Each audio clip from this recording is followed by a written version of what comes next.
Webinar Wednesday, Webinar Wednesday, shaping the way we teach English. Webinar course, shaping the way we teach English. Webinar Wednesday.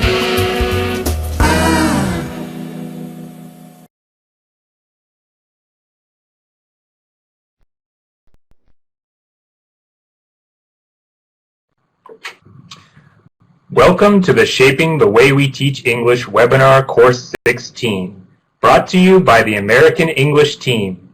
My name is Curtis Chan, part of the American English team based in Washington, D.C. Welcome to our large international community of English teachers from all around the world.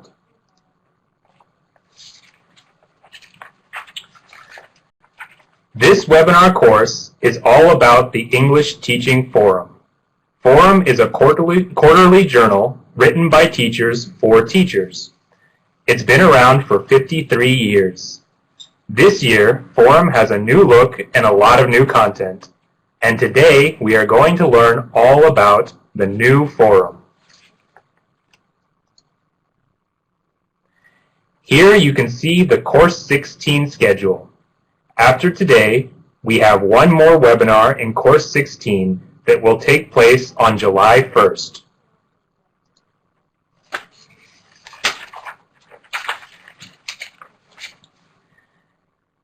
Just a reminder, during these webinars, you will hear but not see the presenters. The way for you to participate is by using the chat box. This is where you can ask questions or make comments related to today's topic. You will see myself, Moderator Curtis, and also Moderator Heather, Moderator Tony, and Moderator Katie in the chat box. But we also rely on the webinar community to help each other. Your presenter may also ask you questions in the form of polls. These multiple choice questions will appear on the screen for you to answer. Some people may experience technical problems.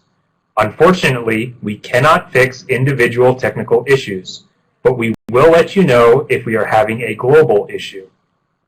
If you do lose sound, a great way to follow along is with the caption pod.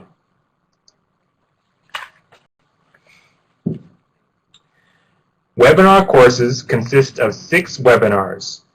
During the course, webinars take place every other Wednesday. Participants who attend at least 4 out of 6 webinars receive an e-certificate from the Regional English Language Officer or local U.S. Embassy.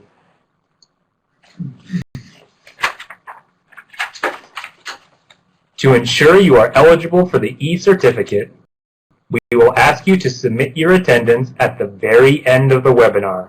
Please do not submit it before we request it, or it won't be counted.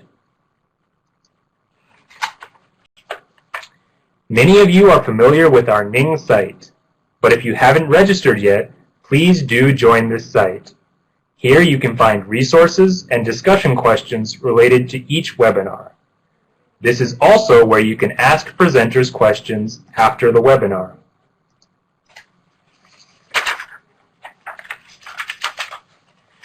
We are excited to announce that our next webinar series will begin September 9th. There will be a few changes for the next webinar series. First, we have a new name. We will be called the American English Webinar Series. The length of the webinars will be 60 minutes rather than 90. And if you need to get in touch with us, you can email us at americanenglishwebinars@elprograms.org. We'll continue to have great content that we hope will only be even better. You can still register through your regional English language officer or local U.S. Embassy, and we will continue to share our webinar Wednesdays with you, our great community of teachers.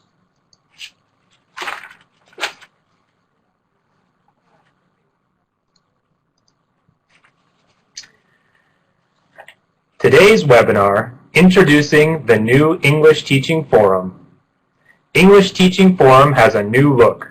This free online and printed journal is an international forum for English teachers around the world, written by teachers around the world. It now has several new sections that provide hands-on ideas for the classroom, as well as country profiles and professional development recommendations. Our presenters today will demonstrate how Forum can foster professional development for you, your colleagues, and your English teaching community.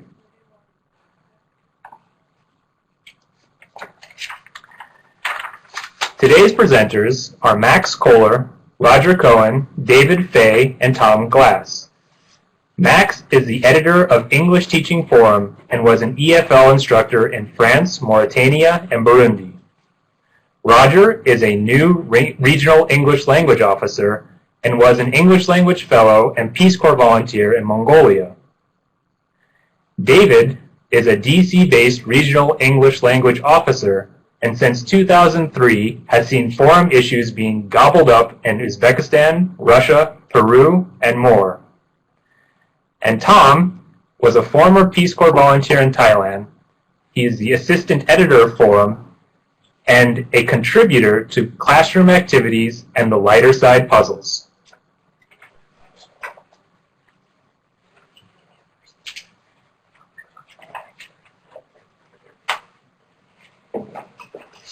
Hello, everyone. This is Max. Hi, this is Roger. How are you today? Oh, hi, this is Tom Glass. And hi, this is David Fay. Welcome. Welcome to the webinar, everyone. Before we get started, let's take a look at your responses to the warm-up puzzle. You were all working on that before we started. And now let's just quickly take a look at the results. And generally, you all did very well. Just look at the responses that have the longest blue bar, and those are the correct answers. Does anyone know where this puzzle came from? I would like you to write it in the chat box if you know where this puzzle came from.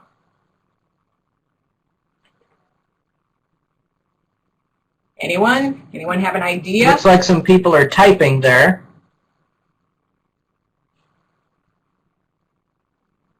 We didn't make this up on the spot. We took it from someplace. Anybody got an answer there, Roger? Not yet. People are still typing. Who knows where the puzzle came from?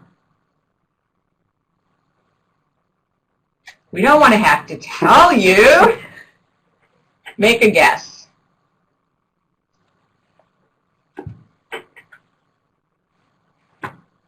Anyone? Anyone know? Of course, it's from English Teaching Forum. Okay, and it's the section called The Lighter Side. And we'll show you a slide of what that particular puzzle looks like. We adapted it for the lobby polls. And this is what it looked like in the first issue of English Teaching Forum of 2015. And this puzzle happens to have been written by Kevin McCoy.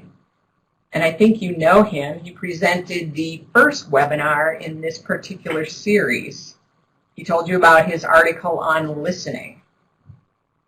So it's appropriate that he came up with a puzzle called You're Not Listening.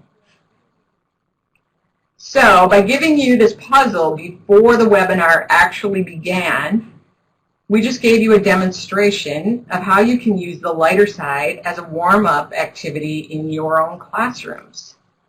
That is, by having students work on a puzzle before the class begins. Raise your hand if you have ever given your students copies of a lighter side puzzle. There we go. I'm seeing people. Looks like a lot of people. A lot of hand raises, and it looks like a couple of people knew that the puzzle was from the lighter side. So great job. Excellent. All right. So, Roger, do you have any idea when the lighter side became part of English Teaching Forum? Well, actually, I do know, Max. I just found out through going through the forum archives in our office that the answer is January of 1976, if you can believe it. I can believe it, because forum has been around for even longer than that. It has changed in various ways over the years, and sometimes it changed in content, sometimes it changed in design, and since last year it has changed in both content and design. And today we are going to give our webinar participants a guided tour of the new version of English Teaching Forum that was launched in 2015. Okay, sounds good. So let's take a look at the goals for this webinar. First, as I said, we're going to introduce the new contents of Forum. We also want to highlight professional development opportunities that Forum provides. And we'll demonstrate how to get the most out of Forum. In the webinar, we will especially try to focus on professional development. We'd like to hear your thoughts on that topic, so we're going to give you a little poll right now. And you will answer the question, what do you do for professional development? Please check all that apply.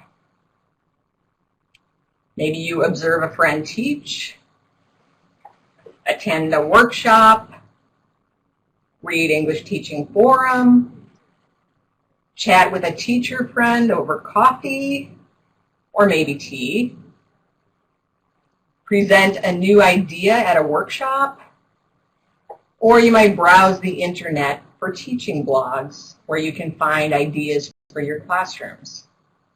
So I see here, Max, that there's a pretty even divide among what people like to do. I see a lot of people like to attend workshops, but it looks like about 47% out there like to read Forum, which is great to see. And I remember from the chat box just a few minutes ago, I also saw someone say that they used to read Forum back in the 80s. So that's great to know that people were out there reading Forum even a few decades ago. And so we're going to talk a lot about, in this webinar, about how Forum can help your professional development, either individually or when you're working with other teachers. That's right. Thank you for taking that poll. And now we're going to ask you to do a little quiz, because you all have different experiences with Forum. As Roger just said, someone's been reading it for decades. It might be new to others of you. And you have different knowledge about Forum. So we want to test that knowledge with a quiz. And we will ask you a series of true and false questions. And we'd like to have you answer these as polls. And the first question is, true or false? Forum started as an English teaching newsletter in the early 1960s. Let's see what you say about that. And I don't know if you're really smart or that's just a good guess, but the answer is true. It was a newsletter that was published in 1962 called the English Teaching Newsletter. And then in March of 1963, the name was changed, and the first issue of English Teaching Forum was published. If any of you saw the webinar that we did in 2012 for Forum's 50th anniversary, you saw the cover of that first issue of Forum from 1963. Let's try another question. True or false? Forum is published annually. Wow. So that it looks like most people got it. Yes, it's actually false because Forum is a quarterly journal, so it's published 4 times a year. And for those of you who don't see Forum regularly, it might seem like an annual publication if you're getting a copy at an annual conference or something. But if you look for Forum online, you'll see a new issue about every 3 months. You're doing very well, so let's give you another question. True or false? Only university professors can publish articles in Forum.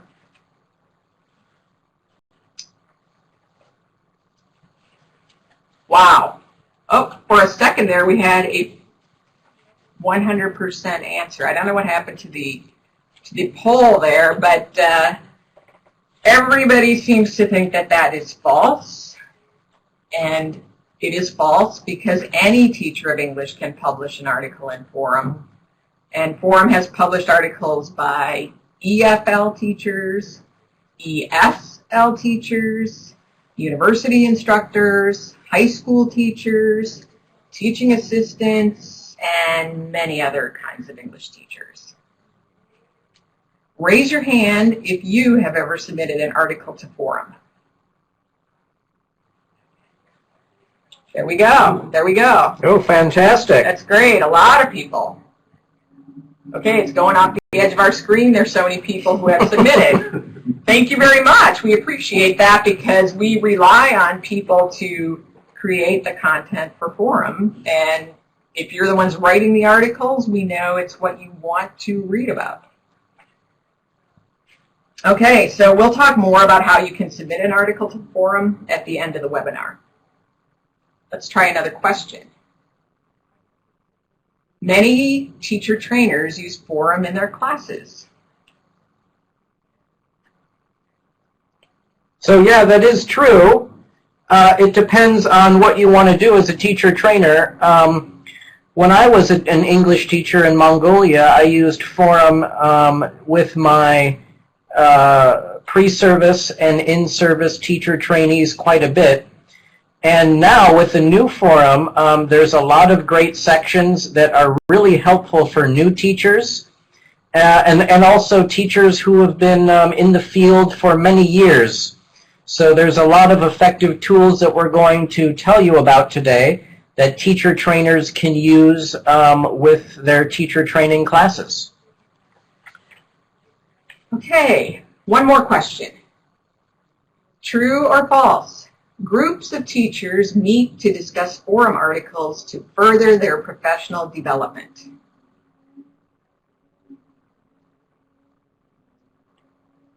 So that's true as well. Like I just mentioned, Forum is very helpful for teachers' professional development.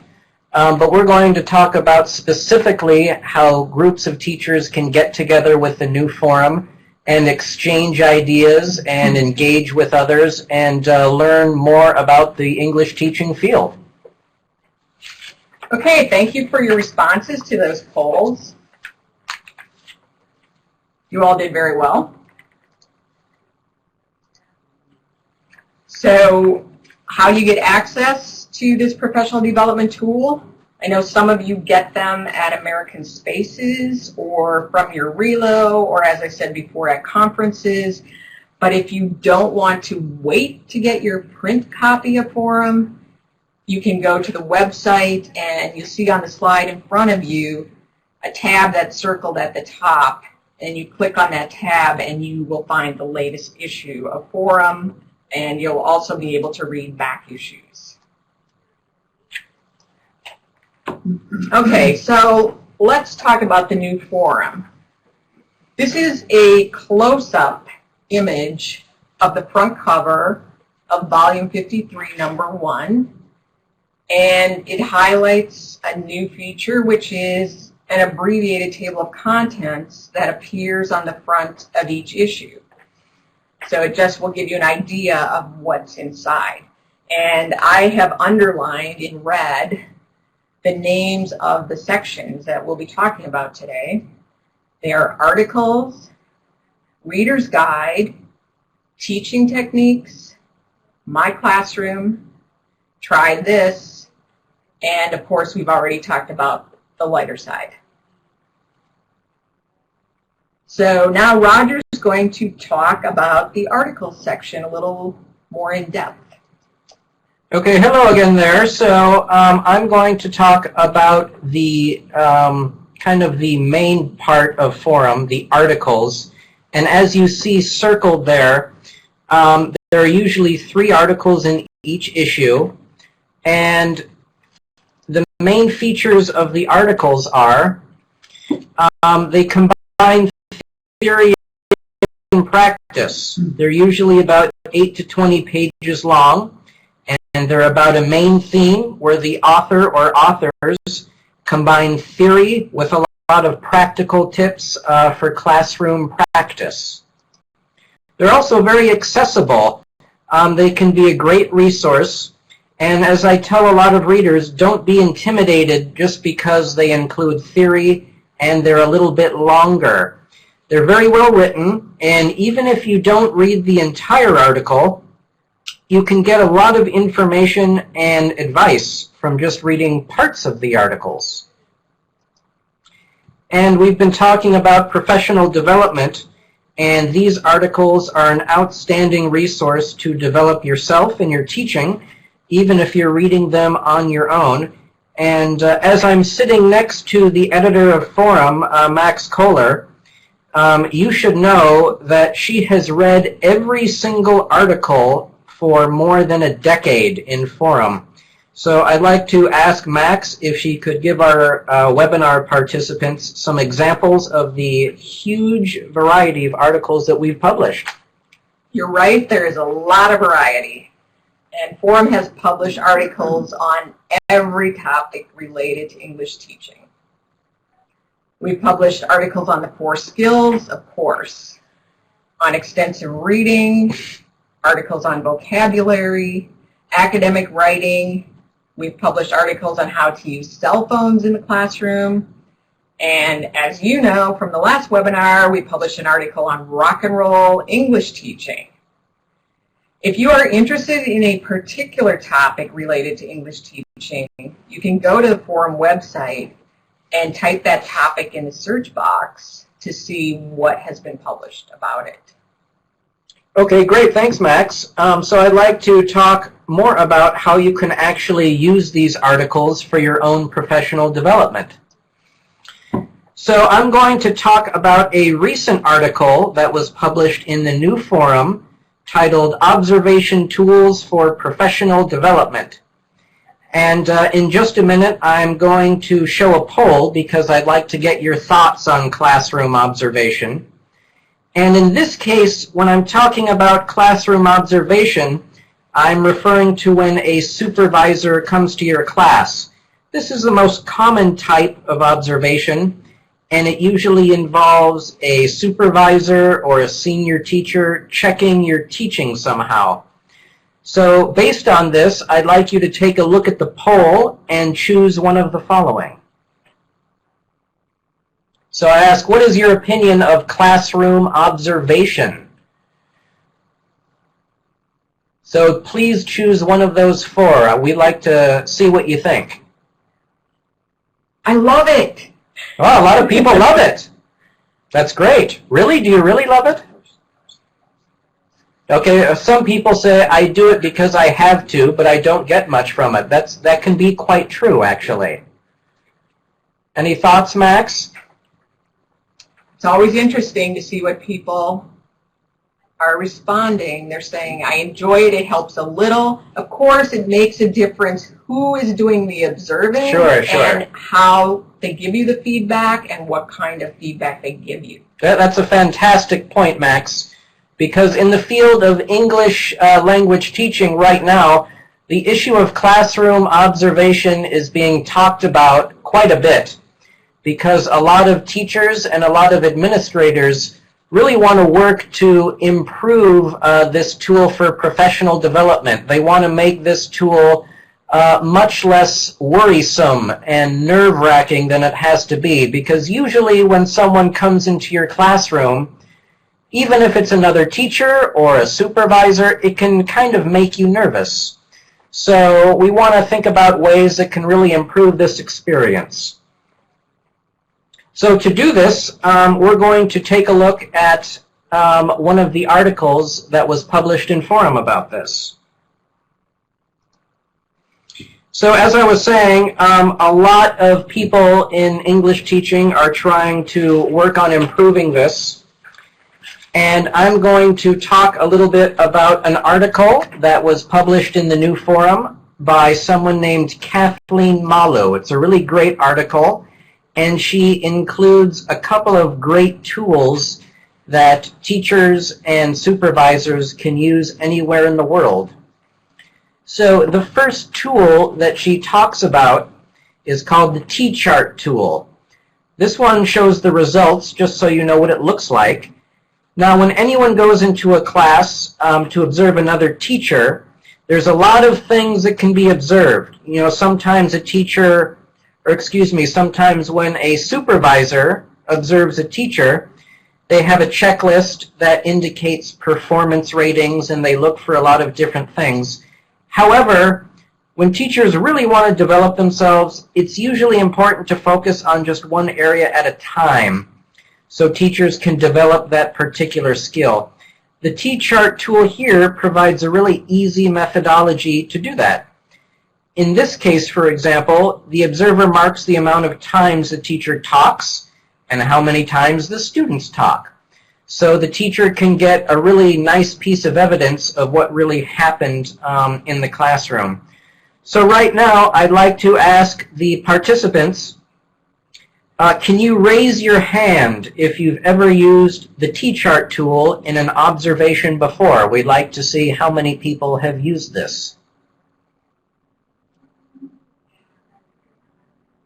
Okay, it looks like a lot of people have used it. Yeah, we've got some good responses there. So if you haven't used it before, you might want to consider using something like this. And again, you can find this in the first issue of the New Forum, or you can go online and you can find it by looking up Kathleen Malu. She's the author of this. I'm going to give you one more tool that you could potentially use in a classroom observation. Well, Roger. Yes, Max? If you were my teaching colleague and I asked you to observe my class, would you use this tool, and how would you do that? That's a very good question, Max, because I've actually used this tool or something like it before I saw Kathleen Malu put it in her article, and I can tell you it's really, really effective. So like as you see here, there are a lot of boxes that represent desks in the classroom, and each is marked with a B for boy and G for girl. At the front of the room is the teacher and chalkboard. And you see some marks and some lines showing where the teacher began standing and where he moved throughout the classroom. So this type of tool can be used to show who the teacher is calling on during class. And in this case, it's being used to show how the issue of gender might influence who the teacher calls on. What I really like about this tool is that, like the other one, it's a very clear map of what a teacher is doing, and it enables a teacher and the observer to really talk about something solid that they can both agree on when they're doing a feedback session after a classroom observation. So those are a couple of tools from one of our articles. What I'd like to follow up with is a new section that we've created for the New Forum, and it comes right after articles. It's called the Reader's Guide. So I'd like to explain just a little bit what it's about, and as soon as I'm done explaining it, I'd like to do an activity with you about the Reader's Guide. So what is the Reader's Guide all about? So it's pre- and post-reading questions, and they're designed to help you think about the article and have you dig deeper into how the articles can help you develop professionally. Also, as you know as teachers, it's very helpful when reading longer pieces of text, or in this case articles, to read for a specific purpose. So the Reader's Guide can help you focus and tune your attention to the main ideas and themes of the article. And lastly, as I mentioned before, it can be used for individuals or in groups. And you can discuss the articles in groups. You can assign them as homework during teacher training courses. Also, if you are the trainer in a teacher training course, there are questions that are ready to go for you. So you don't have to read through the articles yourself looking for questions to ask your teachers. So we hope you find them useful. What we're going to do now is we're going to take a look at some pre-reading questions from the Reader's Guide and ask you for your opinions. We're going to do the Reader's Guide for the article Literature Circles as Support for Language Development. Now, some of you may already be familiar with what a literature circle is, but if you aren't, it's like a book or a story discussion group where everyone has an assigned role.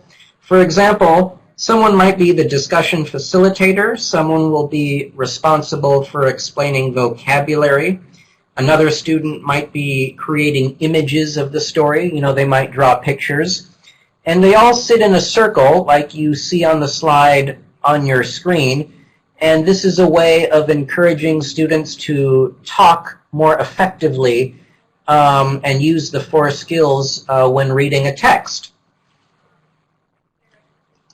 So Max is going to ask the first question, and for this answer, please just raise your hand.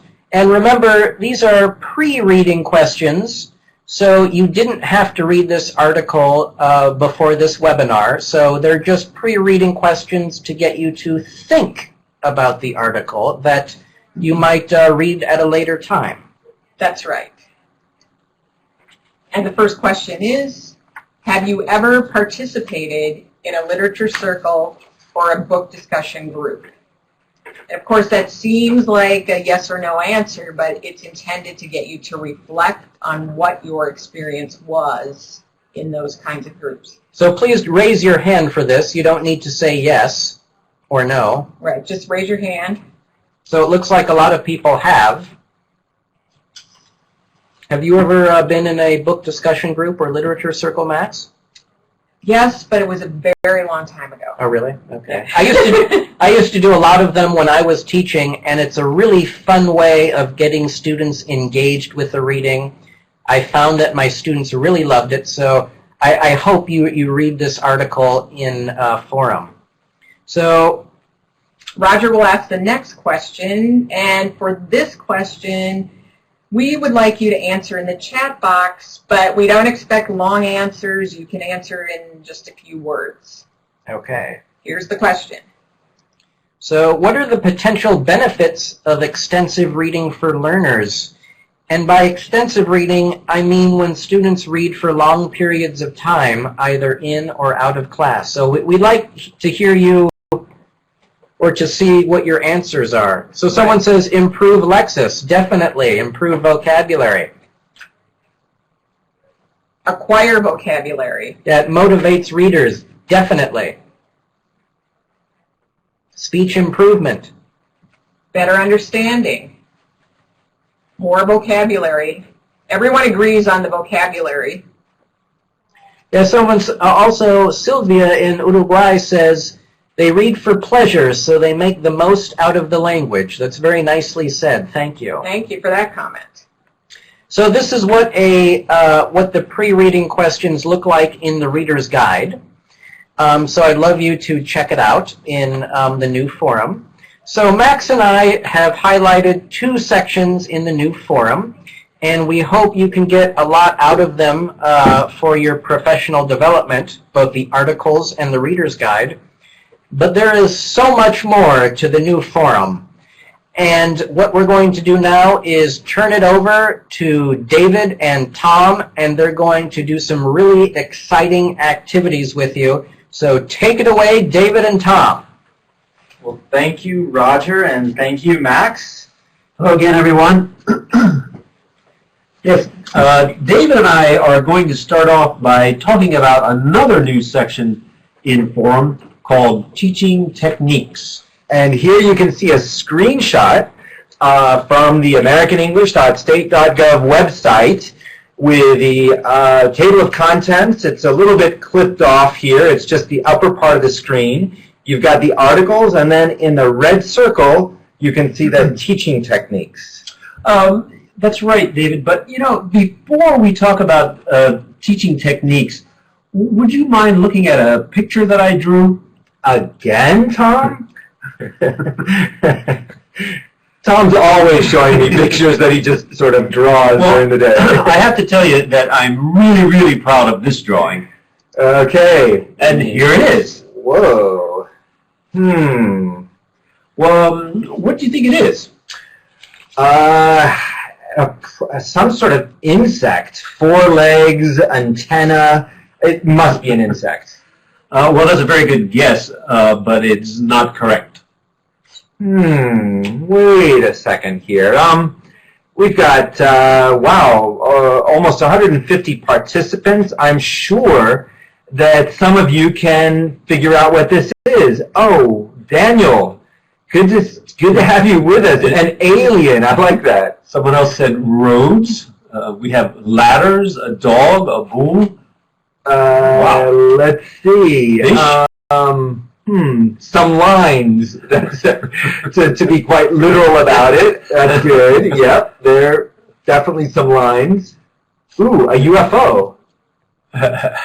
So, Tom, you going to tell us what it is that you have been drawing? Well, actually, there were some people who could understand what I was trying to draw there. And so I'll tell everyone, that is actually a drawing of a chair. A chair. Doesn't look like a very comfortable chair, Tom. Well, no, but it is a chair, and some of our participants knew that. They guessed correctly. So congratulations to you. And, Tom, just out of curiosity, why did your chair come out like a series of lines like that? Well, I'll tell you a little secret. I drew this chair with my eyes closed. And why would you do that, Tom? Well, I drew the chair with my eyes closed because I was trying the technique described in a teaching techniques article called Speed Drawing for Vocabulary Retention. Oh, wow. This sounds really, really interesting. Tell us about this. Okay. This article is by Sarah Hendrix, and the way the technique works is the students have a set of new vocabulary words, or maybe they're reviewing some vocabulary. The students work in pairs. The first partner thinks of a vocabulary word and then closes her eyes. The second partner says, go, and then counts to 10. The first partner has 10 seconds to draw the vocabulary word with her eyes closed. When 10 seconds are up, the first partner stops drawing, and the second partner has to guess what the drawing is. I like this. It's a way of ensuring that neither of the students is embarrassed about how they draw. That's right. And when they try to guess what the word is, they not only use the vocabulary words that they are studying, but they also practice using structures like, I think it might be a blank, or I'm not sure, but is it a blank? And I like that even better because there you have a chance to practice even larger chunks of language. Very, very nice. All right. Well, let's give everyone a chance to see what it feels like to draw with your eyes closed. Everyone who has a pen or pencil and a piece of paper handy, please join in. I'll let you get ready. If you have a pen or pencil and a piece of paper, take a moment and get ready to draw. All right. This time, I will tell you what to draw just to practice. I'd like everyone, when I say go, I'd like everyone to draw a tree. Now, close your eyes. Close your eyes. You have to close your eyes. And then I'll give you 10 seconds to draw. Ready? Go. 1, 2, 3, 4, 5, 6, 7, 8, 9, 10. Stop! Stop! Stop! Okay, now open your eyes and take a look at what you've drawn. And if you are in a viewing group or viewing with a friend or colleague, please show your drawings to each other. How do they look?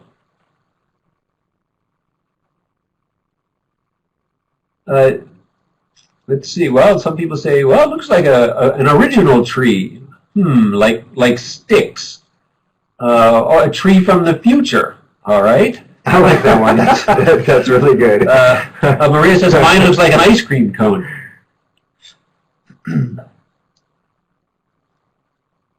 Okay, we drew pretty well. Good. I see some of you feel good about your drawings. That's good to hear. A Kandinsky. I like it. I want to see the Kandinsky. I only wish we had a way of sharing these drawings right now. I drew one, Tom.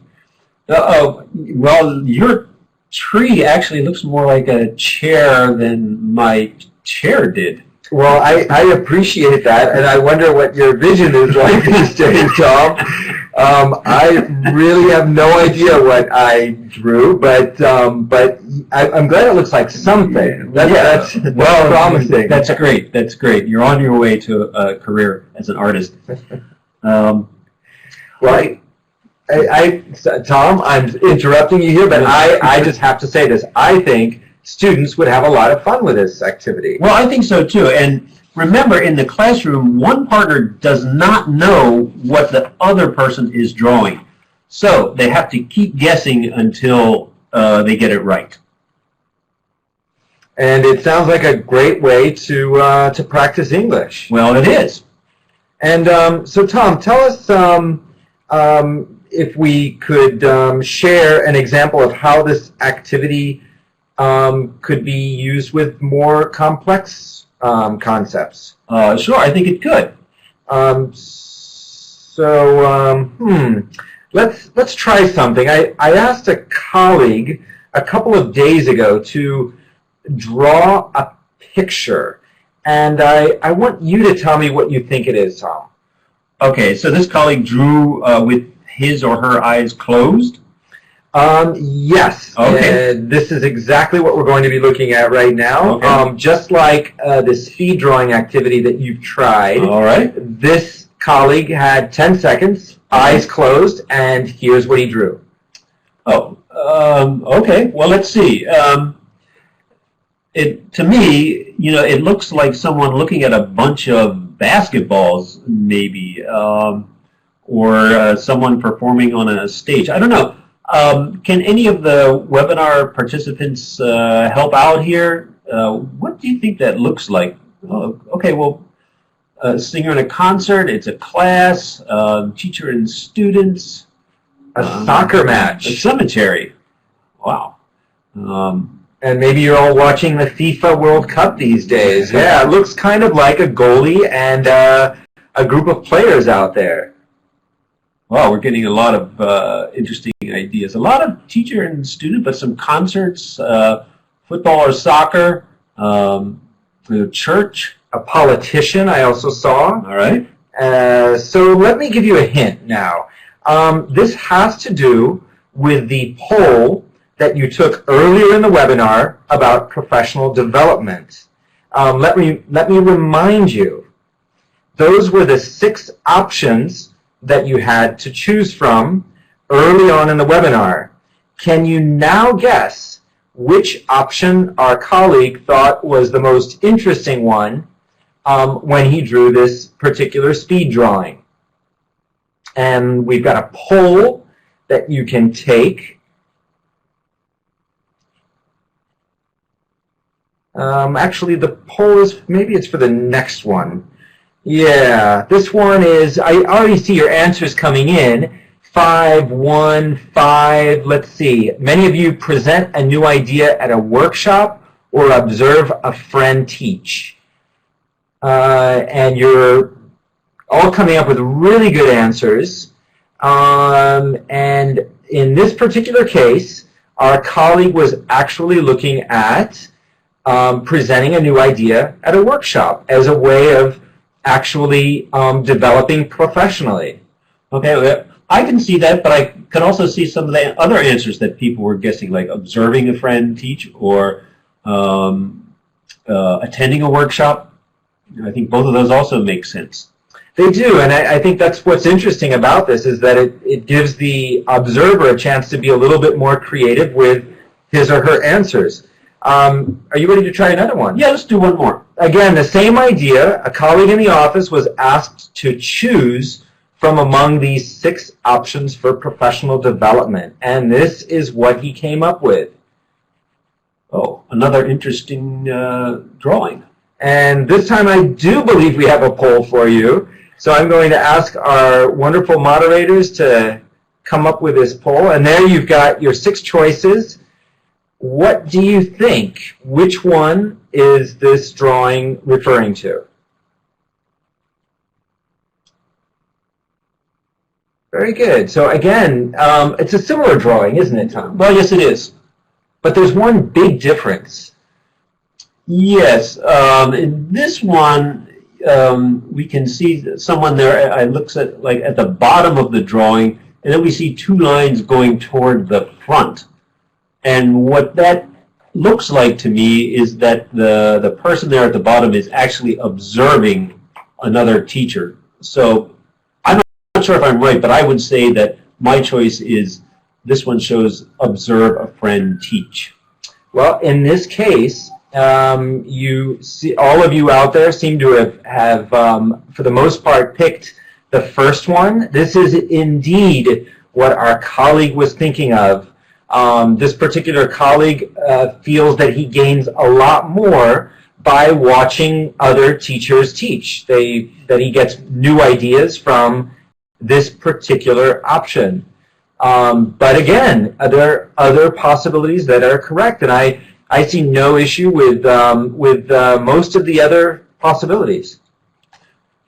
That's right. You know, what I like about this example is that it shows how versatile the blind speed drawing technique really is, because you can use it with simple nouns like chair or tree, or you can use it with more abstract and complex ideas. Very well put, Tom.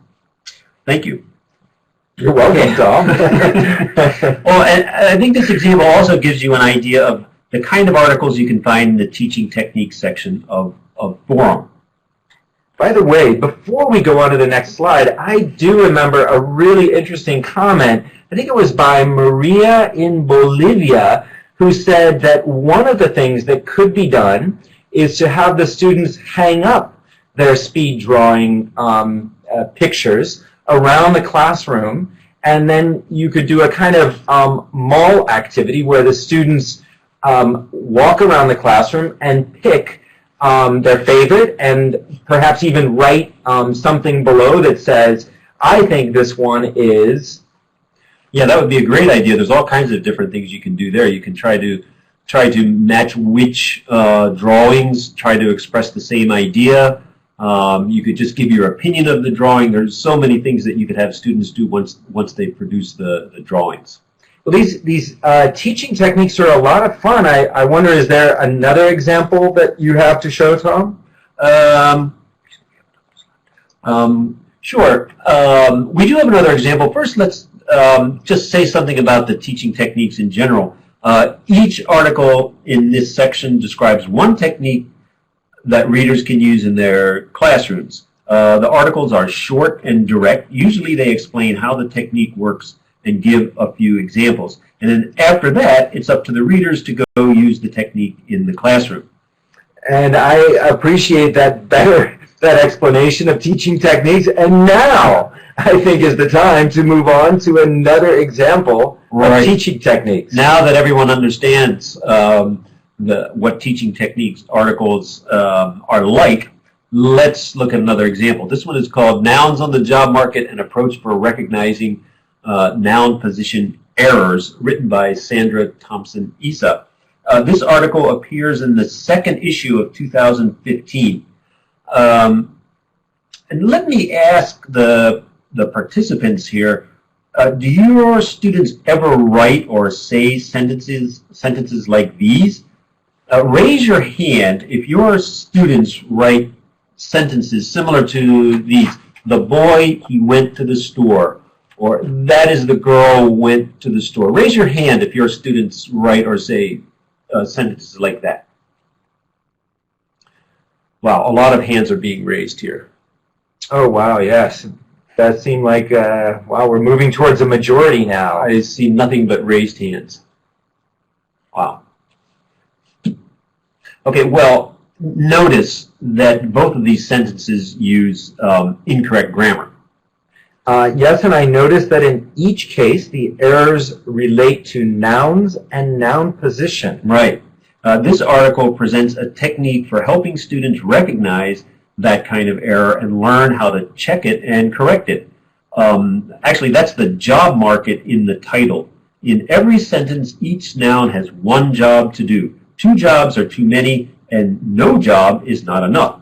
So the article suggests a technique for helping students make sure the nouns in their sentences are doing only one job. That's a very clever way of understanding this chunk of grammar. Should we give our viewers a chance to correct these 2 different sentences? Sure, let's try the first one. How would you correct the sentence, the boy, he went to the store? How would you write that correctly? You can type that in the chat box. The boy, he went to the store. Let's see. Somebody typed in who. The boy who. The boy who went to the store. And I see Sylvia in Uruguay. The boy went to the store. Looks good to me.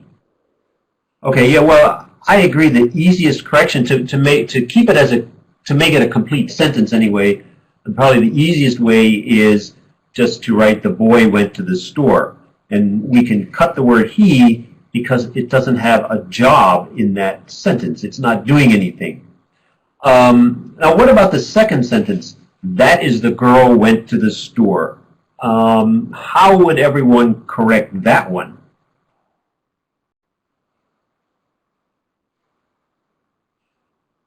That is the girl who went to the store. I see Patricia in Bolivia. Okay.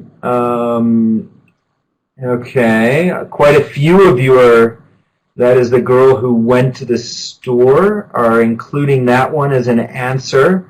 And here, Tom, correct me if I'm wrong, but it looks like there are a couple of ways to correct this one. One is what we see many of our participants already writing in and showing, that it could be that is the girl who went to the store. Sure, that's a good one. You could also change the sentence a little bit and say that girl went to the store. That changes the emphasis a little bit, and that might depend on the context. But that sentence would also be correct. So these are just 2 examples of the kinds of sentences that this article deals with.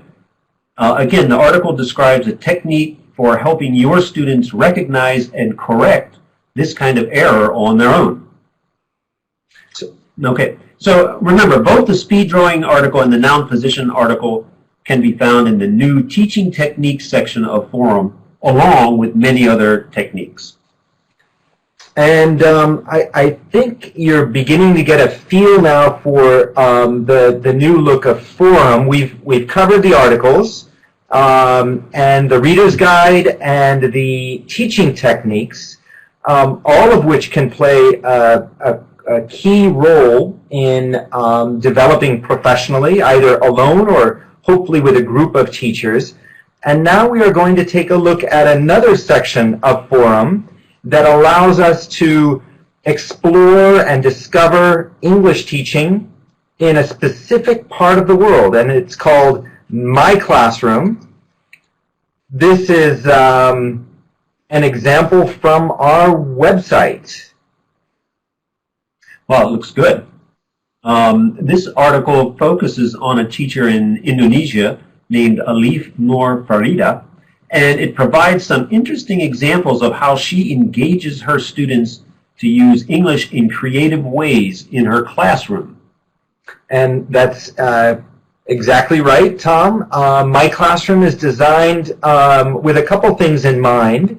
We want the readers to explore English teaching in a specific country through the eyes of a local teacher. And we also want the reader to gain insights into how to make the classroom a more communicative experience. Okay, and you know, the newest My Classroom article, which is now available online as part of the second issue of 2015, is actually about English teaching in a country that you lived in recently, David. Yes, it's a country that I spent the last several years in, and I'm excited to show you a few photos from this particular country and that focus on this particular edition of My Classroom. Can you guess which country it is? Well, I'll let the participants try to guess first based on these pictures. Oh, very good. I see a couple coming in. I see Indonesia, Asia, Bolivia, and India. Okay, wow, we're covering a lot of the globe in this. Yes, we are. I see a few of you have figured it out as well. I'm not going to say what it is. I'm going to give one more clue. Should we try that? Sure. Okay, this is a close-up of that lower photograph. Okay, so let's look at the clues there. Well, I see some words in the background. I see some words in Spanish, so that narrows it down a little bit. And wait, are those the Nazca lines? Yes, those are the Nazca lines, Tom.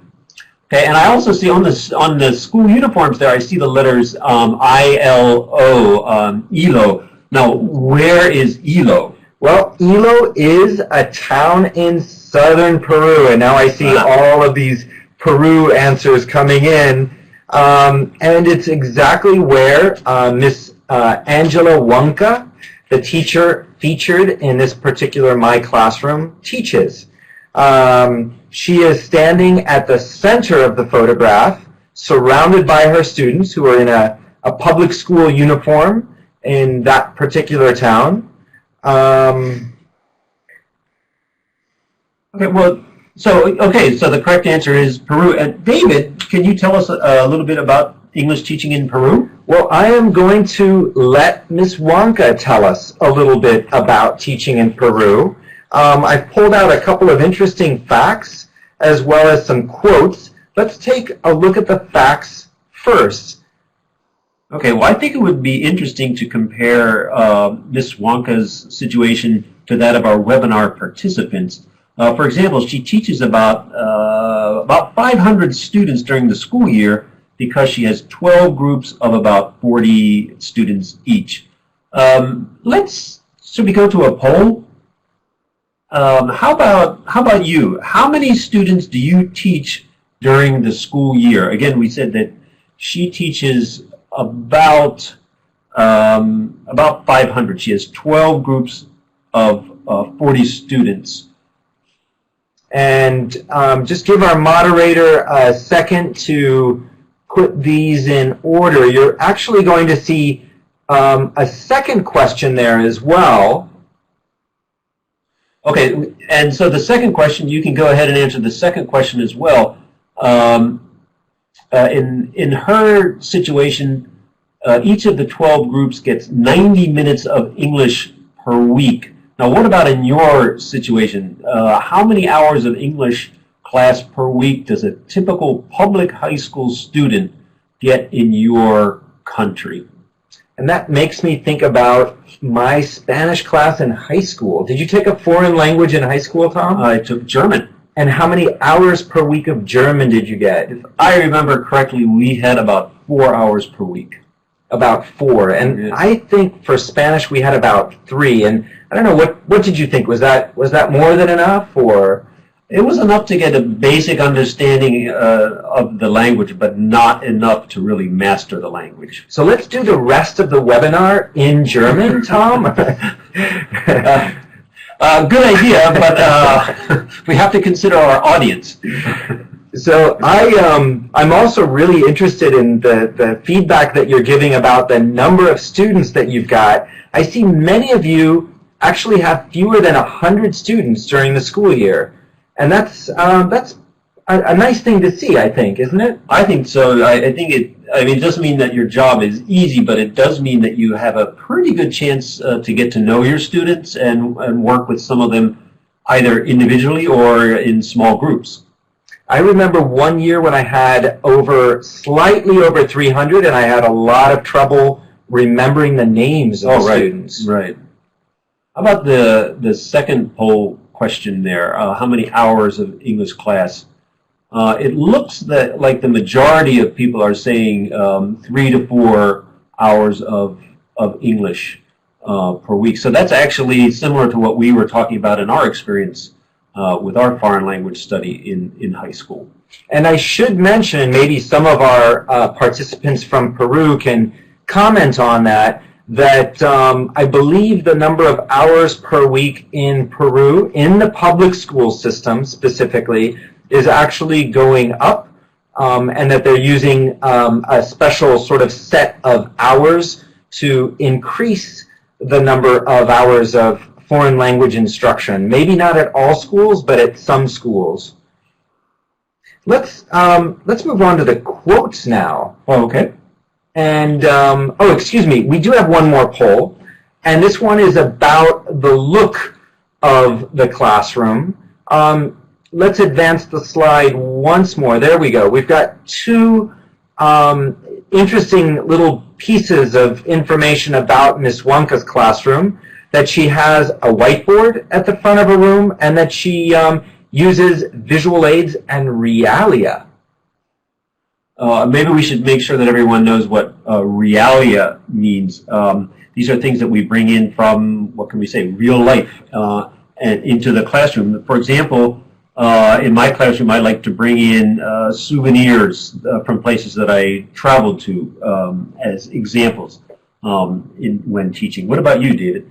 Oh, I've brought in all kinds of things, but maps and toys seem to inspire a lot of conversation in the class.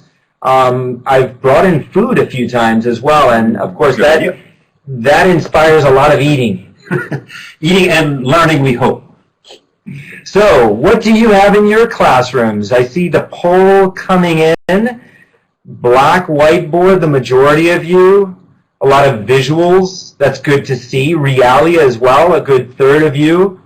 Ah, wow. 60% have computer and projector.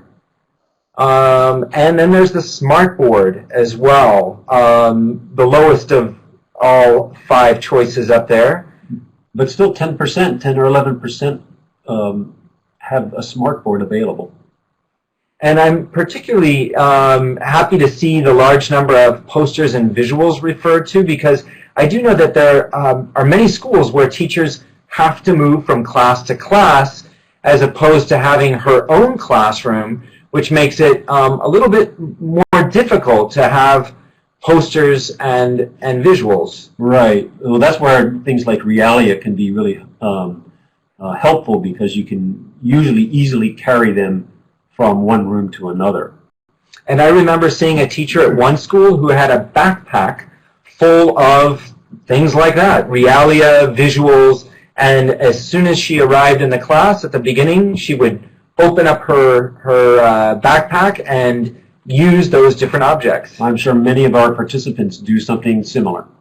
So let's move on to the quotes now. We have a couple of interesting quotes from the article, and we've set it up so that you get to guess the blank. Tom, do you want to read the first one? Okay, she is proud of the strong relationships she has with her students.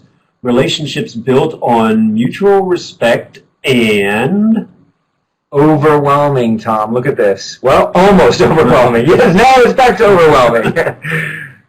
Respect and trust. Okay, I think trust is the correct answer. And what do you think about that quote, Tom? Well, I agree with this statement because I think respect and trust are central to a successful classroom. I would agree entirely. And let's try the next quote. This is probably my favorite quote. Okay, do you want to read it? Sure. Miss Wonka prides herself on being able to provide her students with a variety of activities that make students feel comfortable enough to blank and speak freely about the topic at hand. And the results are coming in. A lot of movement. A lot of thinking going on. That's a good sign. That's great. That's a very good sign. Yeah, this one is not easy. It is trickier, isn't it? Yeah. Well, the majority are choosing take risks as the answer. I think you could choose work hard or learn a lot. I think they both make sense. Maybe one clue from the context where it says speak freely, and I think speak freely suggests the idea of taking risks. And it turns out that actually the actual quote uses the phrase take risks. And I think this ties in really well with the theme of professional development as well, because teachers sort of need to take risks to be able to learn more themselves as teachers. They need to involve themselves in workshops and read new articles and eventually, hopefully, try them out in the classroom. Right. They have to take risks sometimes trying new ideas in the classroom. And how about you in your German class? Were you a risk taker? I was. Well, I can tell you that Tom is a true risk taker because he decided to partner with me during this webinar. So, well, okay, speaking of trying things, I think it's time to move on to one final section of forum. And, excuse me, this section is called Try This. You can see a lot of question marks there, and our question is, what is try this? Let's go to a poll to get some of your ideas.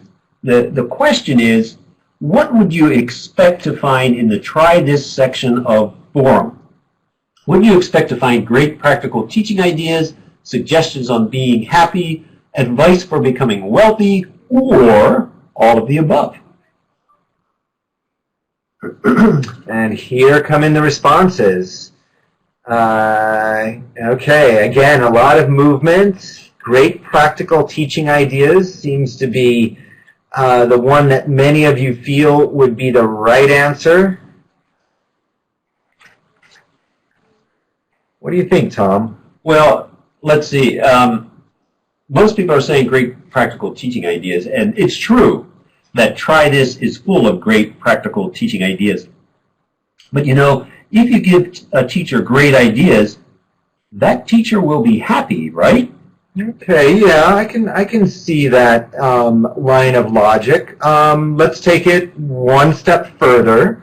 There are many kinds of wealth, not just money, and one of the most important kinds of wealth is, well, happiness, right? You are right. So maybe another possible answer is all of the above. So let's just say that there are no wrong answers and that teachers can gain a lot by reading the Try This section. By the way, why is it called Try This? A lot of people ask me that. How many people ask you that, Tom? Somebody just asked me that this morning, and now you're asking me about that again. Well, maybe it helps to compare teaching with cooking.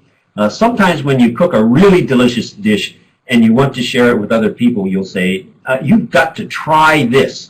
Well, it's the same when you come up with a really great teaching idea. You want to go to other teachers and say, try this. So that's good. I like that. And teachers like sharing ideas, and they like to have other teachers share ideas with them. Right. Well, let's take a closer look at this section. So in each Try This, you'll find a description of an activity that you can use in the classroom. Right. There's one activity described in step-by-step detail. You'll also find options for using the activity with different ability levels or in different teaching contexts. And we also try to provide extra examples or handouts that you can copy or use directly in your teaching. And it's always nice to get materials and handouts that are ready to use. That's for sure. So are we ready to look at an example of Try This? Yes, I think we are. Why don't we use the Try This from earlier this year called Listening and Logic?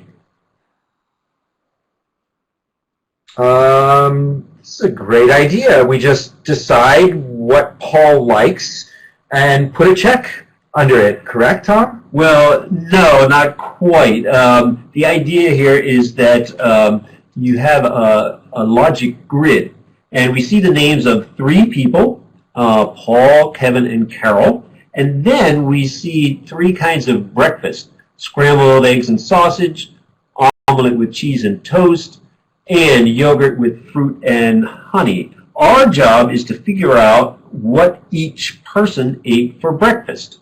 This sounds like a lot more fun, but clues, right? Don't we need some clues to be able to work through this puzzle?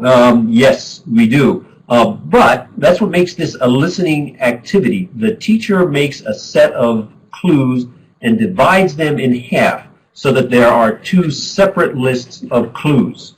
Okay, so let's see. Then you would divide the students into pairs, and each partner gets half of the clues. Right, each partner gets half of the clues, and what they have to do is read each other the clues, and then together they figure out the answer to the puzzle. So each pair gets one grid that they fill out together, but they listen to each other's clues in order to work together and solve the puzzle.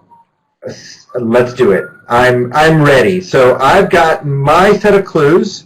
Do you have yours? Yes, I do, but here's what we're going to do.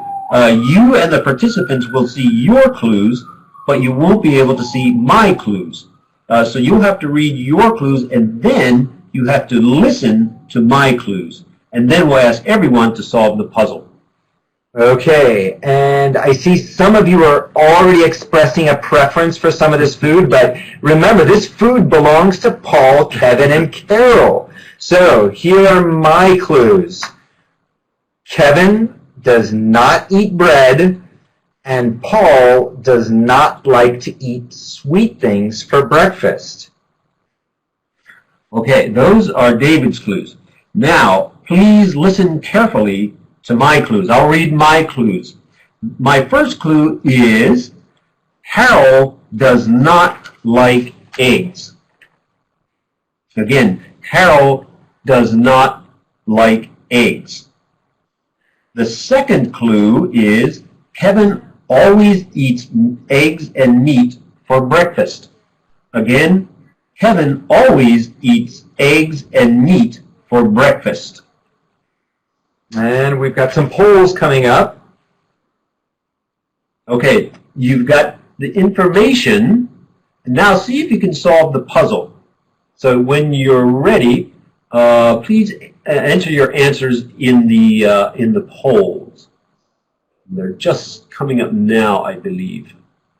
And once they're up, I'll read my clues again in case you missed them. And eventually you will see all 3 polls, one for each of our 3 hungry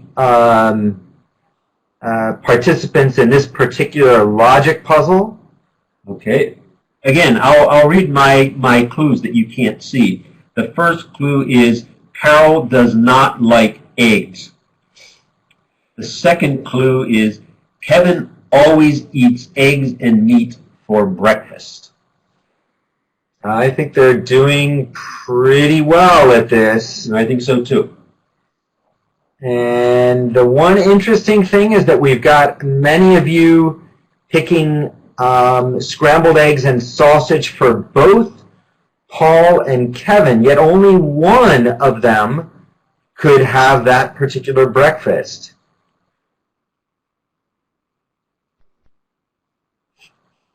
Okay, I see some shifts going on. So, should we show them? I think we are ready to show the solution, then we can talk about it for a moment. Okay, and are you ready for the solution? There it is. Whoops.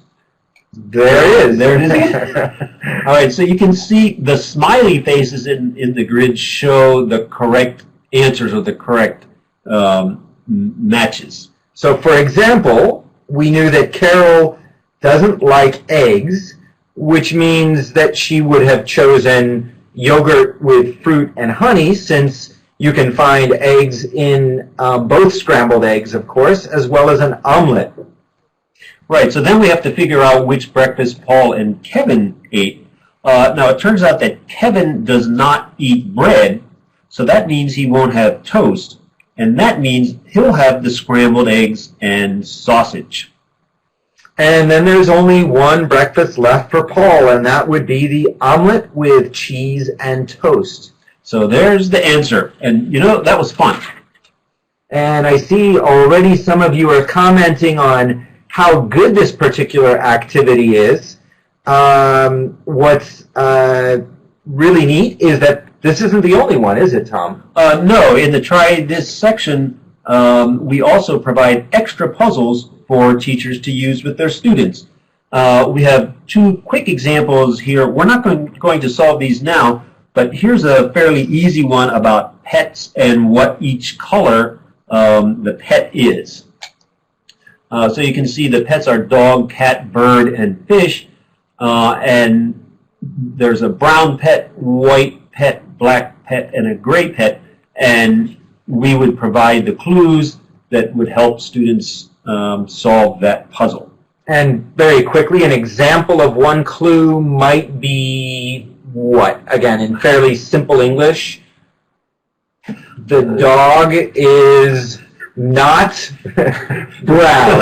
Something like that. Something like that. Okay, and one more example. This one, obviously, there are more parts to it, so it might be used for more advanced students, but you would have to figure out, there are 6 people here, and you have to figure out what each person does in his or her free time. Okay, well, I like the fact that you can use these logic puzzles for both very low-level or beginner-level English language learners, as well as fairly advanced learners. Right, and again, these examples appear in the Try This section of Forum. Oh, and we should let everyone know that this activity was written by Heather Benucci, also known on these webinars as Moderator Heather. And Moderator Heather, I know you're out there listening, and I think we should let everybody know that she is about to become a mom, and she is helping us with this particular webinar, maybe hours before she has her first beautiful baby. She's done a great job with these different sections. There will be other sections, and we will have some other contributors to the Try This section. And without further ado, we're going to pass this now back to Max and Roger, and they will be talking a little bit more about New Forum. Great, thank you. So we're back, and we don't have a lot of time, but you can see that there are all kinds of good ideas in Forum that you can use in your classrooms. But I know that all of you are experienced teachers and that you have good ideas yourselves. And earlier in the webinar, many of you raised your hands and said you've already submitted a contribution to Forum. We'll just give you a little information. If you have an article to write, or now you've seen teaching techniques, you might want to write one of those. You would go to our website. The slide in front of you shows a red circle on a tab that says Submissions. When you click on that, it goes to this. And you've got your submission guidelines, and we've circled articles, and we've circled teaching techniques, because those are the two things you would write. And you can click on that plus sign to the right and get more information that will give you the specifics of how long they should be and how to email your work to us. We have no specific deadlines, so whenever your article is ready, feel free to send it to us. Okay, great. We'd love to see your submissions. So we've come to the end of the webinar here, and after this slide, we'd just like to ask you one more poll. So just to wrap this up, we were talking a lot today about, if we could go back to the slide. Oh, well, let's go back to the slide. Thank you. And we talked a lot about professional development today. And we'd just like to wrap it up with some final thoughts from all of us. It's been a real pleasure talking with you today. We hope you check out the print version of Forum. Look at the article we talked about. Enjoy using the Reader's Guide. And I'd like to turn it over to Max, Tom, and David with any final thoughts they have. My final thought is what you're looking at, in case you don't realize it, is the front cover of the second issue of Forum. And this webinar has covered material from the first and the second issues. And this is Tom. I'd just like to thank all of you for participating, and we hope to hear from some of you again when you submit an article to Forum. And this is David, and I would love to hear comments from you, not only about this webinar, but about the articles. And you can send us comments at etforum@state.gov. Again, that's etforum@state.gov. So before we go, we'd just like to show one last poll to get your thoughts. Which section of Forum are you most looking forward to reading?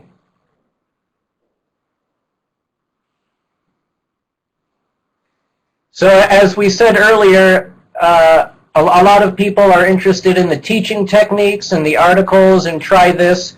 But of course, the answer we're looking for is all of the above. We know you're interested in looking at everything.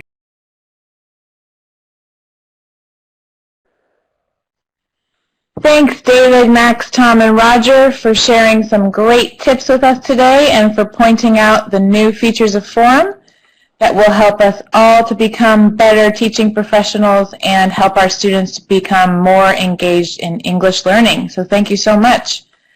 And we here on the American English team would also like to give our thanks to you, our audience participants.